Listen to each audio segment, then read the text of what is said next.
Hello दोस्तों, मैं आज आप लोगों के लिए लेह लद्दाख की वीडियो लेकर आया हूं। और अगर आप लेह लद्दाख जाने का प्लान कर रहे हैं तो यह वीडियो आप लोगों के लिए काफ़ी यूज़फुल है। मैं वादे के साथ कहता हूं कि यह वीडियो देखने के बाद आपको कोई और वीडियो देखने की आवश्यकता नहीं पड़ेगी। आपके हर प्रश्न का जवाब इस वीडियो में मिलेगा। कि आपको लेह लद्दाख जाना है तो कैसे जाएँ, बाइक से जाऊँ या फिर कार से जाऊँ, कौन से रूट से जाऊँ, होटल में रुकूँ या टेंट में रुकूँ, परमिट मैं कैसे निकालूँ, बाइक से या कार से जा रहा हूँ तो मेरे पास बुलेट नहीं है तो बुलेट कहाँ से मिलेगी और इसका भाड़ा कितना पड़ेगा मुझे, लेह लद्दाख में मुझे कब जाना चाहिए, कितने दिन का ट्रिप मुझे यहाँ बनाना चाहिए और क्या क्या मुझे लद्दाख लेकर जाना चाहिए, और लास्ट में बात करेंगे बजट की। सबसे पहले बात करते हैं दोस्तों, लेह लद्दाख खुलता कब है। दोस्तों, लेह लद्दाख जाने के लिए आपको केवल 5 से 6 महीने का टाइम पीरियड होता है और ये 5 से 6 महीने हैं आपके मई से अक्टूबर तक। अक्टूबर के बाद हैवी स्नोफॉल होने के कारण रास्ता बंद कर दिया जाता है। लेह लद्दाख की जो ओपनिंग होती है वो 15 मई के बाद ही होती है। अब बात ये आती है, इन 6 महीनों में बेस्ट सीज़न कौन सा होगा लद्दाख जाने के लिए। मेरा ये रिकमेंडेशन होगा आप जून टू जुलाई के बीच जाएं, क्योंकि आप मानसून में जाएंगे तो बारिश का सामना करना पड़ेगा और आपको लैंडस्लाइड की भी प्रॉब्लम होगी। और अगर आप सितंबर टू अक्टूबर में जाते हैं तो वहाँ पे स्नोफॉल भी हो सकती है जिससे रोड ब्लॉक हो जाएंगे। तो सबसे अच्छा जो समय है वो है जून टू जुलाई। चलिए अब बात करते हैं लद्दाख कैसे पहुँचें और किस रूट से जाना होगा। दोस्तों, लद्दाख जाने के लिए आपके पास 2 रास्ते हैं। पहला मार्ग तो यह है, आप मनाली होते हुए स्पीति वैली से लेह लद्दाख जाएंगे। दूसरा रास्ता है दोस्तों आपका श्रीनगर होते हुए कारगिल होते हुए लद्दाख जाएंगे। अगर आप मनाली के रास्ते से जाते हैं तो 450 किलोमीटर के आसपास पड़ेगा और आप श्रीनगर होते हुए जाते हैं तो आपको 420 किलोमीटर दूर पड़ेगा। अब बात करते हैं दोस्तों, अगर आप बुलेट वाले हैं या कार वाले हैं तो कौन सा ऑप्शन ठीक रहेगा। अगर आप बुलेट से जाना चाहते हैं तो आपको लगभग 10 दिन का टूर बनाना पड़ेगा। वहीं अगर आप पैकेज बुक कराते हैं या खुद की कार है तो आप 8 दिन का ट्रिप बना सकते हैं।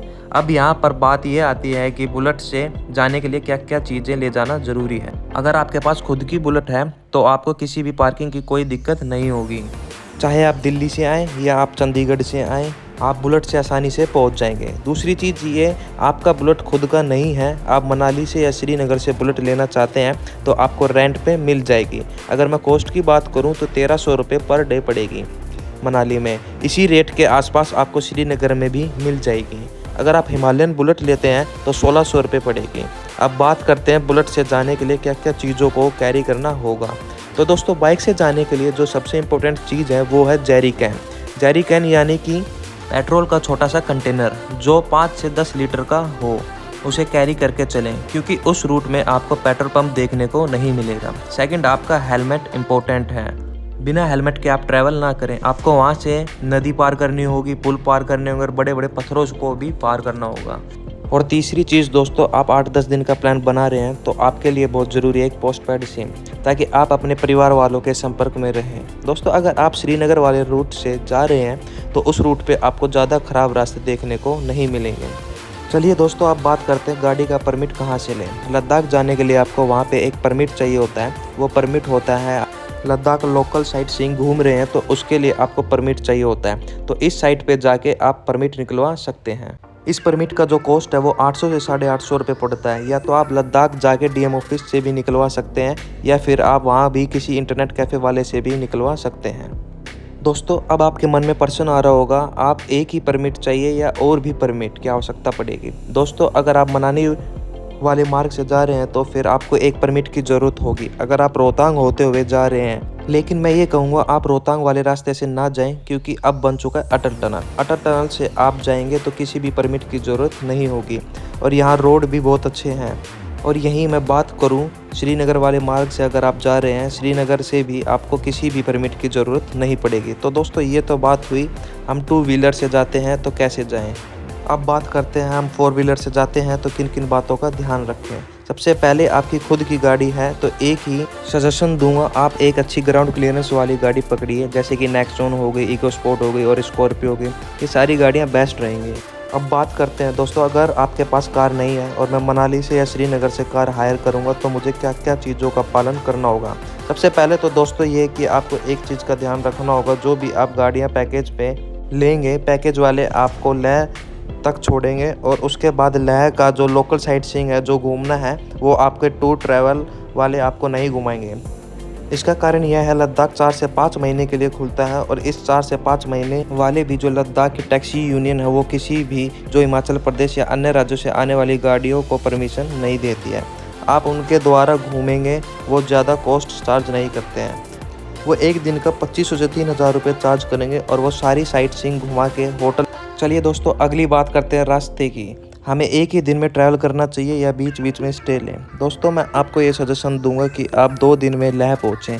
कहने का मतलब ये है, आप मनाली से जाते हैं तो बीच में कहीं स्टे लीजिए। 200 किलोमीटर के बाद आप श्रीनगर से जाते हैं तो कारगिल में स्टे लीजिए, जो कि 202 किलोमीटर के आसपास पड़ जाता है। तो आप एक दिन का स्टे बनाइए, रात में बीच रास्ते में रुकिए, उसके बाद दूसरे दिन में लद्दाख पहुँचिए। अगला क्वेश्चन ये आता है कि हम रुके कहाँ, हमें होटल में रुकना चाहिए या कैंप में। दोस्तों, जब आप ये यात्रा करेंगे तो जगह जगह होटल और रेस्टोरेंट मिलेंगे जहां आप स्टे कर सकते हैं। यहाँ पे आपको होटल सस्ता पड़ेगा और टेंट महंगा पड़ेगा। टेंट की कॉस्ट की बात करें तो 1500 से 2000 रुपये पर पर्सन पड़ेगा। वहीं मैं बात करूँ होटल की तो आपको 1500 से 2000 रुपये पड़ेगा 2 से 3 पर्सन के लिए।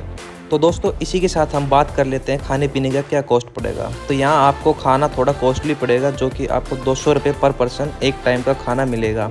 तो आप उस हिसाब से आप अपना खाने का एडजस्ट कर सकते हैं। तो उसी हिसाब से कह देना चाहिए कि 700 से 800 रुपये एक दिन का खर्च होगा। अब बात करते हैं दोस्तों, हम लद्दाख पहुंच चुके हैं। इसके बाद हमको कैसे यात्रा करनी होगी और यहाँ भी होटल और खाने पीने की क्या फैसिलिटी होगी।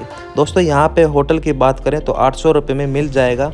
यहाँ सभी गेस्ट हाउस भी मिल जाएंगे जो 500 रुपये से स्टार्ट हो जाते हैं। इसी के साथ खाने की बात करें तो 150 से 200 रुपये एक टाइम का पड़ जाएगा।